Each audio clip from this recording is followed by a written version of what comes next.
Well, Simon was good enough to get me through, I think, Amazon in America, this new biography, Hot, Unauthorized and Unapologetic. Is it the life story of Bruce Mansfield? No, it's Sinatra, the boudoir singer, and it's not very flattering, let me tell you that. A lot of books have been written about Sinatra, about the mob connections and the mafia, and that he was a thug. I always thought the boudoir was the little room. Is it not the toilet? No, it's the bedroom. The boudoir is the bedroom. Oh, absolutely. Oh, and I'm thinking of a bidet. And some of the quotes here, Marilyn Monroe said, he was no DiMaggio in bed, and Lauren Bacall called him a complete... I can't tell you about that. But a guy who knows more about... I didn't know she could whistle. A guy who knows more about Sinatra than I do is the president of the International Society, Mark Girdwood. Hello again, Mark. Hello there, Phil and Simon. How are you? Very good. Good to talk to you. Only a couple of weeks before Frank's birthday. That's right. And we've already celebrated. Oh, tell us how. And we had our dinner dance last Tuesday night at the Box Hill RSL. Fantastic. And we had the John Adams Quartet. You might know some of these names. Ron Sandilands on drums. Oh, yes. And Neil Jowsey playing bass. Yeah, well, I know Helen Jowsey very well, of course. Yeah, okay. And Peter Upton was singing in on the trumpet as well. How old would Frank be on December 12th if he were alive? Hang on, 96. Oh, you're kidding. Oh, can you believe it? And how did you become a Frank Sinatra fan? Well, I really grew up under a father that was into Frank Sinatra, and he also had the old 78s, which I now love. So I was into the old music and the new music, Phil. They reckon that most children born in America in the 60s and 70s were conceived to a Frank Sinatra record. Well, that's right. Do you reckon that's really right, Mark? I have severe doubts about that. Well, I don't know about the whole lot of them, but it was the right sort of music to play to get the mood right. Yes. I'd reckon the record would be over by then. Now, let me tell you this. You probably don't know the book because it's just been imported from America. It's by Darwin Porter. It's called Sinatra, the Boudoir Singer. You're going to have to read it, Mark.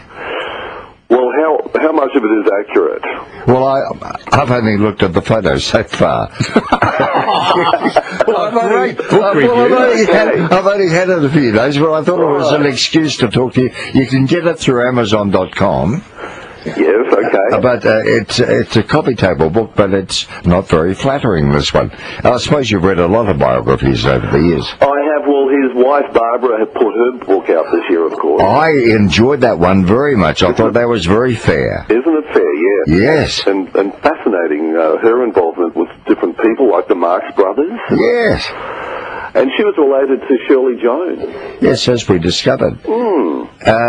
We don't hear much about Nancy or Tina or Frank Jr. these days. No, we don't. No.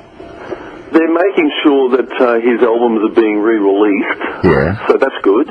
But not a lot of news, no. Did you ever meet Frank Sinatra? No, I didn't. The best I got was him looking at me in the 1989 concert in Melbourne.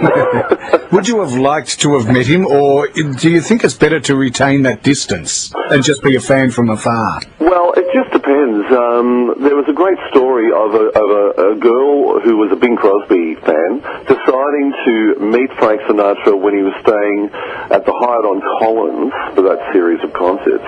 And she just hung around, and she got the right idea because she sort of figured that Frank wouldn't go to the Tennis Centre first thing. He'd go on later on during the show because he was last after Minnelli and Sammy, right? So she waited in the foyer of the Hyatt on Collins and shutted up security, and sure enough, Frank came down and he signed a bit of paper for her. How good is that? How about that? How many times did you see him in concert?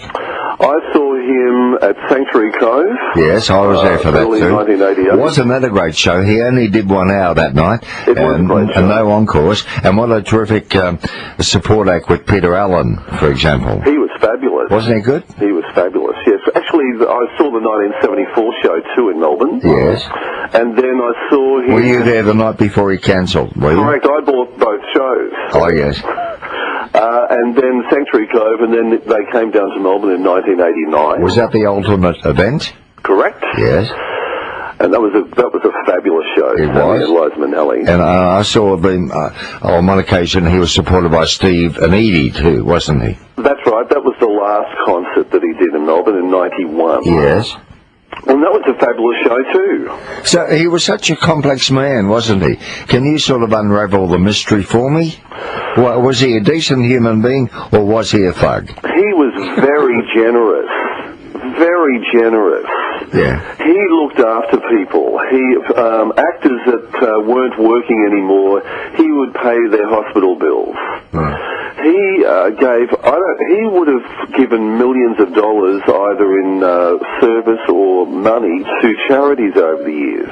Millions. And he was the sort of guy that didn't want to publicise that.